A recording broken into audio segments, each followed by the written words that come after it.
Lors des grandes glaciations, le niveau des océans a pu descendre jusqu'à 120 mètres au-dessous du niveau actuel.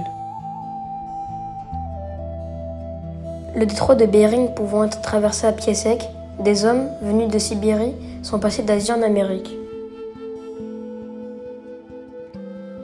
Vers 8000 ans avant notre ère, ces premiers Amérindiens occupent une bonne partie du territoire nord-américain libéré des glaces. La civilisation se développe sur le territoire actuel des États-Unis. Certaines villes comptent quelques dizaines de milliers d'habitants. Au XVe siècle, 5 millions d'Amérindiens peuplent l'actuel territoire des États-Unis, Sioux, Cheyennes, Hurons, Apaches.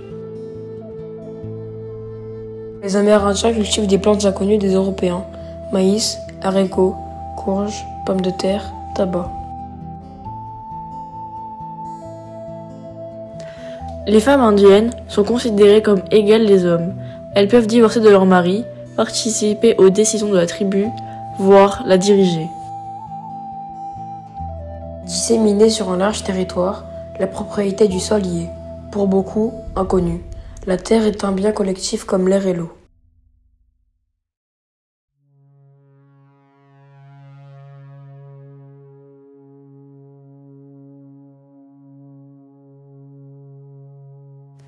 La découverte de l'Amérique par Christophe Colomb en 1492 change le cours de l'histoire. Dès 1513, le conquistador Ponce de León prend possession de la Floride au nom du roi d'Espagne. Après la Floride, les conquistadors espagnols iront vers l'ouest, Arkansas, Texas, avant d'être attirés par l'or du Mexique et de l'Amérique du Sud. En 1524, Verrazano explore pour François Ier la côte est de l'Amérique, de la Caroline du Nord à la Nouvelle-Écosse. En 1609, Henry Hudson fonde sur l'île de Manhattan, pour le compte des Hollandais, la Nouvelle-Amsterdam, qui deviendra plus tard New York. L'île de Manhattan est achetée pour $24 aux Indiens algonquins en 1624. Les Anglais arrivent aussi sur la côte Est au XVIe siècle, mais leurs premières tentatives d'implantation sont des échecs. Au siècle suivant, Jamestown, fondée en 1607 dans l'actuelle Virginie, sera la première implantation durable des Anglais, au détriment des Indiens Powhatan. En 1620, le Mayflower amène 102 pèlerins, des dissidents religieux anglais à la recherche d'un lieu pour pratiquer librement leur religion. Ils fondent Plymouth dans le futur État du Massachusetts et seront considérés comme les pionniers à l'origine des États-Unis. Peu à peu, les Anglais éliminent les colonies hollandaises et suédoises déjà en place et sont maîtres de toute la côte Est à la fin du XVIIe siècle.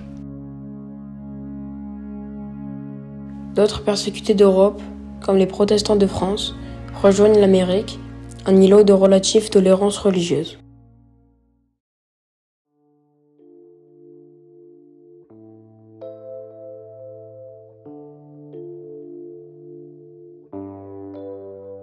Au XVIIIe siècle, les possessions britanniques se composent de 13 colonies. Vers 1770, la population des 13 colonies britanniques est d'environ 2 millions d'habitants.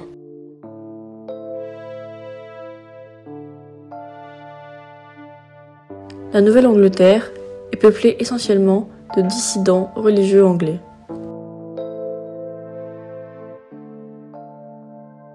Les puritains fondent les premiers collèges, futures universités comme Harvard, dès 1836. Boston, dans le Massachusetts, compte environ 20 000 habitants au milieu du XVIIIe siècle. En Pennsylvanie, Philadelphie atteint les 30 000 habitants en majorité Quakers. La rayonnante Philadelphie deviendra plus tard le centre de la Révolution américaine.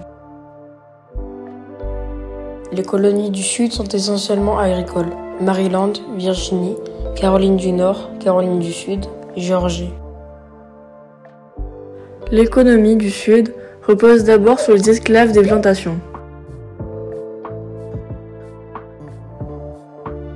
Dans le Nord, les protestants encouragent l'éducation. Après Harvard, d'autres grandes universités voient le jour comme Yale en 1716 ou Princeton en 1746. Des grands penseurs et des savants apparaissent comme Benjamin Franklin. Chacune des 13 colonies a sa constitution et son gouverneur, issus des familles fondatrices représentant la couronne britannique. Dans chaque colonie, une assemblée élue représente les colons, dans un esprit de large autonomie locale. La guerre contre les Indiens fédère les colons qui ont besoin de terre.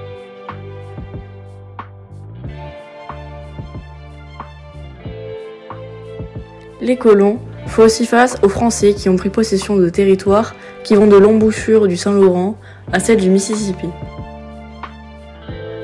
Au XVIIe siècle, la domination française couvre un tiers des actuels États-Unis.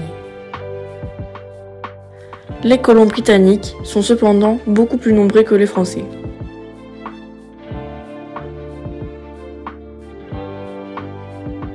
En 1756, la guerre de 7 ans éclate entre les puissances européennes avec des combats en Europe, en Inde et en Amérique.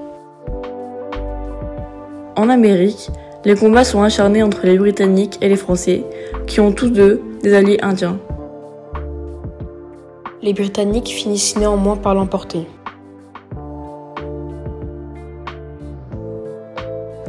À l'issue de cette guerre de 7 ans, la France cède le Canada et une bonne partie de ses terres américaines au profit des Anglais avec le traité de Paris signé en 1763. À l'ouest, après le départ des Français, seuls les Indiens vont encore s'opposer à la colonisation anglaise.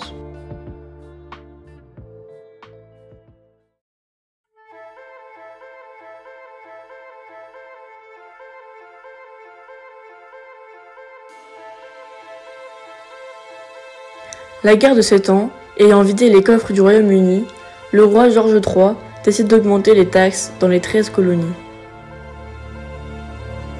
Cette pression fiscale est très mal perçue par les habitants des colonies.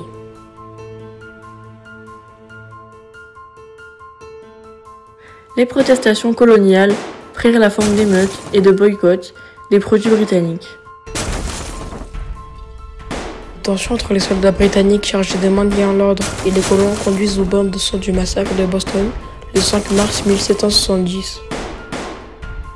La situation devient explosive quand en 1773, la Compagnie des Indes orientales est exonérée de taxes pour le thé qu'elle vend en Amérique, faussant ainsi la concurrence avec les négociants locaux. Le privilège déclenche la Boston Tea Party. Déguisés en Mohawks, les colons jettent dans le port de Boston 342 caisses de thé de la Compagnie britannique des Indes orientales. Le Royaume-Uni, craignant une insurrection généralisée, organise une saisie d'armes dans les colonies. Ces intrusions dérapent et conduisent aux batailles de Lexington et de Concord en 1775. Les patriotes refusent d'obéir au gouvernement britannique.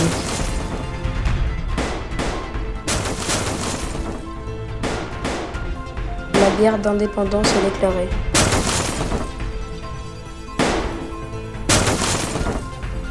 Le Congrès, l'Assemblée des délégués des 13 colonies, nomme George Washington à la tête des armées américaines. Le 4 juillet 1776, à Philadelphie, les Américains proclament l'indépendance des États-Unis d'Amérique.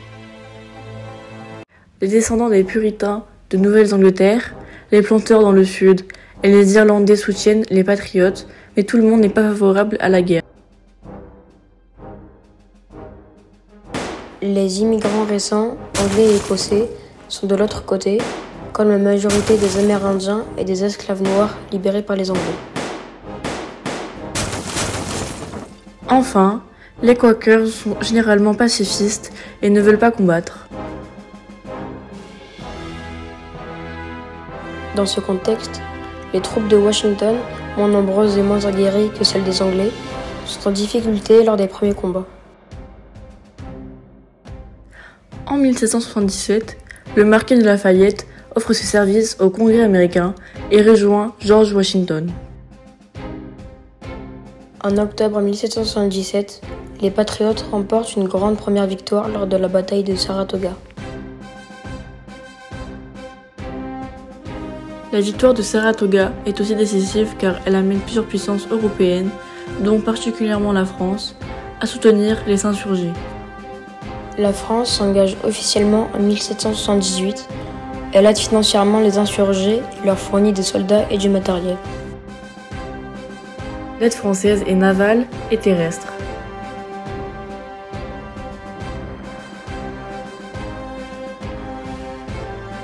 Cette aide permet la victoire des Américains à Yorktown en 1781 et amène les Britanniques à accepter l'indépendance des États-Unis. Le traité de Paris, signé en 1783 pour les Américains et les Britanniques, met un terme à la guerre. La Grande-Bretagne reconnaît l'indépendance des États-Unis d'Amérique. En 1789, George Washington devient le premier président des États-Unis d'Amérique.